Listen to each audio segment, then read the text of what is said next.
नमस्ते, मैं हूं आपके साथ जसप्रीत कौर।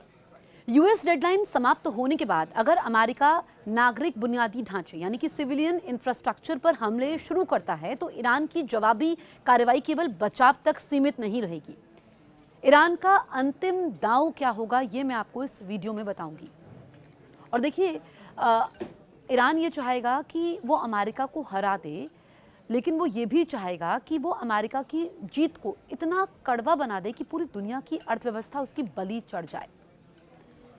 आप देखिए कि अब जो ये दो मुल्कों की जंग है, ये दो मुल्कों तक नहीं बल्कि एक वैश्विक आपदा बन सकती है।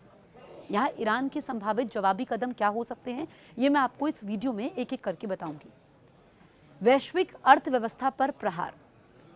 ईरान का सबसे घातक हथियार भौगोलिक स्थिति है। वो दुनिया की नब्ज दबा सकता है। स्ट्रेट ऑफ हॉर्मूज की पूर्ण नाकेबंदी।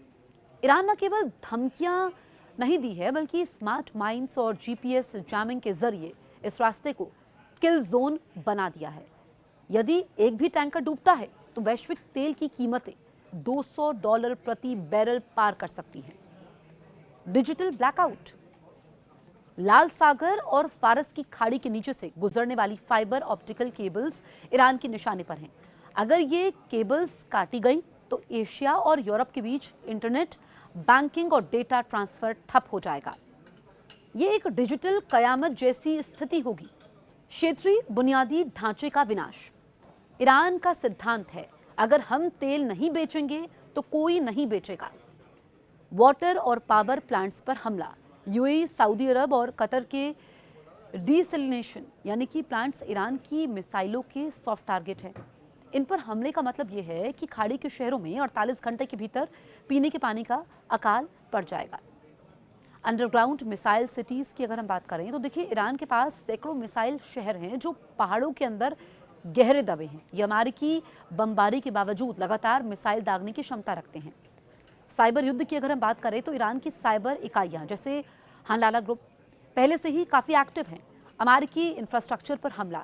ईरान अमेरिका के भीतर बिजली ग्रिड, वाटर सप्लाई और स्वास्थ्य सेवाओं के सिस्टम को हैक कर सकता है। जीपीएस स्पूफिंग की अगर हम बात करें तो समुद्र में जहाज़ों के जीपीएस सिग्नल को स्पूफ यानी कि भ्रमित करना, जिससे वो आपस में टकरा जाएं या गलत रास्ते पर चले जाएं। Axis of resistance, proxy war. Iran अपने सहयोगियों के जरिए कई मोर्चे खोल देगा। इराक और सीरिया, वहां स्थिति अमेरिकी सैन्य ठिकानों जैसे अल बसद एयरबेस की बात करें, रॉकेट और ड्रोन हमलों की बाढ़ आ जाएगी।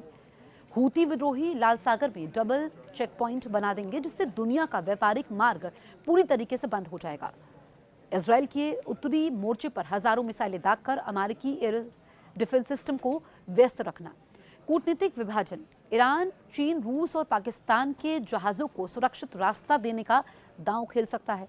इसका मकसद अमेरिका के अंतर्राष्ट्रीय गठबंधन में फूट डालना और इन देशों को अमेरिकी प्रतिबंधों के खिलाफ खड़ा करना है। ईरान की रणनीतियां विनाशकारी असंतुलन पर आधारित है, जिसका मकसद युद्ध को इतना महंगा बनाना है कि पूरी दुनिया त्राहिमाम कर उठे। अमेरिका की ईरान को दी गई हॉर्मूज खोलने की धमकी की मियाद अब पूरी होने वाली है। डोनाल्ड ट्रंप ने सीधे सीधे कह दिया है कि अगर हॉर्मूज ना खुला तो ईरान को वो एक रात में खत्म कर देंगे। तो क्या ईरान पर ये उनका आखिरी वार होगा? क्योंकि मैदान में अमेरिका का वो योद्धा आ रहा है।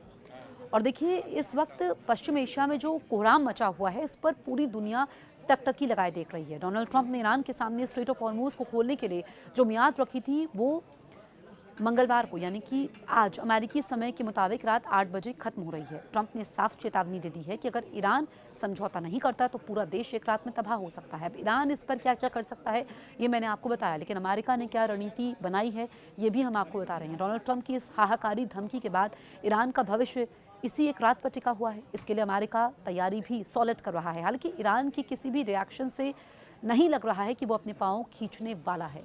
ईरान पर आज की रात क्या भारी होगी?